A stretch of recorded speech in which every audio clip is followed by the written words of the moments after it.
শীতের দিনে কিভাবে পারফেক্ট দই ঘরেই তৈরি করে নেবেন কিছু টেকনিক আজ আমি বলে দিব।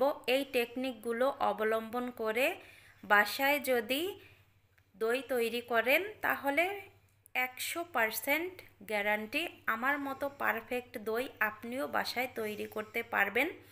আর তৈরি করে নিজেও খেতে পারবেন, সবাইকে খাওয়াতেও পারবেন। দেখেন কতটা পারফেক্ট হয়েছে শীতে এই দইটা।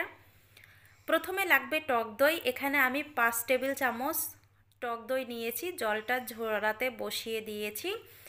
অন্যদিকে আমি 1 লিটার দুধ নিয়েছি। আজকে 1 লিটার দুধ দিয়ে আমি দই তৈরি করব।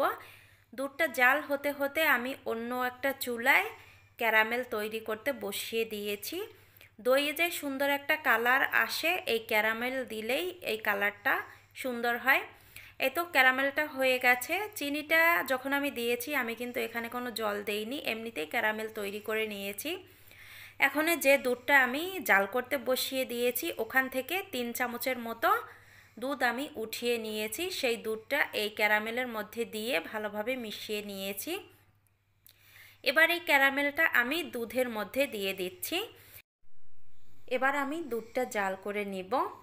এই দুধটা জাল করতে করতে ক্যারামেলটা সুন্দরভাবে মিশে যাবে দুধের সাথে। এবার হচ্ছে মিষ্টির জন্য আমি চিনি দিয়ে দিলাম। আর মিষ্টিটা আপনারা আপনাদের পছন্দ অনুযায়ী দিবেন, যে যেরকম খেতে চান। জাল করতে করতে দুধটা আমি ঘন করে নিয়েছি, অর্ধেকটা পরিমাণই প্রায় বলা যায় করে নিয়েছি। এখন গ্যাসটা বন্ধ করে দিব। আর এদিকে টক দইয়ের যে এক্সট্রা জলটা থাকে সেটাও সম্পূর্ণ পড়ে গেছে। এবার এই দইটা আমি ফেটিয়ে নিব। যদি টক দইয়ে জল থাকে তাহলে কিন্তু দইয়ে আপনার জল জমবে, আর যদি টক দইয়ে জল না থাকে তাহলে এই মিষ্টি দইটাও কিন্তু জল জমবে না। ভালোভাবে ফেটানো হয়ে গেছে। তারপরে হচ্ছে আমি যে পাত্রে দইটা বসাবো সেই পাত্রে ভালোভাবে টক দই মিশিয়ে নিলাম, মানে লাগিয়ে নিলাম পাত্রে।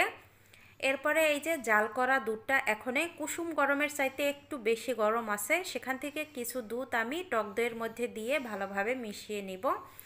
এর চেয়ে বেশি যদি গরম হয় তাহলে কিন্তু এই দুধটা ফেটে যাবে, ছানায় পরিণত হয়ে যাবে, এদিকে খেয়াল রাখবেন। এই তো আমি এখনে টক দইটা এই দুধের মধ্যে দিয়ে দিলাম, দিয়ে ভালোভাবে মিশিয়ে নিচ্ছি। আর উপর দিয়ে যদি ফেনা সৃষ্টি করতে চান তাহলে এভাবে একটু নেড়ে চেড়ে নেবেন, দেখবেন ফেনা হয়ে গেছে। এবার হচ্ছে যে পাত্রে আমি দইটা বসাবো সেই পাত্রে আমি এই দুধটা ঢেলে দিচ্ছি। এই পাত্রে সম্পূর্ণ আমি দেইনি, আরও একটু রয়ে গেছে, সেটা হচ্ছে আমি একটা কাচের পাত্রে দিয়েছি। দিয়ে এখন আমি চুলায় চলে যাব। শীতের দিনে যেহেতু একেবারে ঠান্ডা, এজন্য আমি এই যে কড়াইয়ের মধ্যে পাত্রটা বসিয়ে দিলাম। আর এই পাত্রটা কিন্তু এখনো গরম আছে।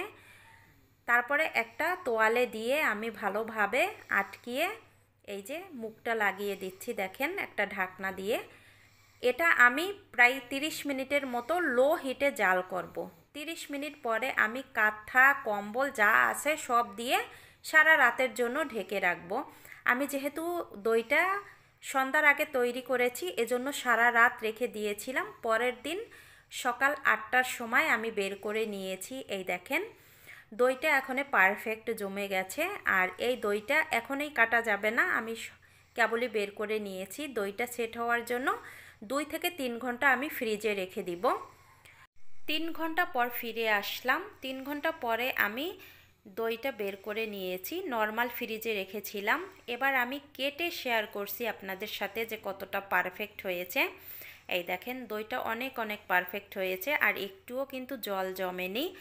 আপনারা আধা ঘন্টা কিংবা 1 ঘন্টা একেবারে লো হিটে ওই দইটা গরম করে নেবেন। গরম করার পরে কাঁথা কম্বল যা আছে তাই দিয়ে ঢেকে রাখবেন সারা রাতের জন্য, দেখবেন দইটা পারফেক্ট হয়ে গেছে।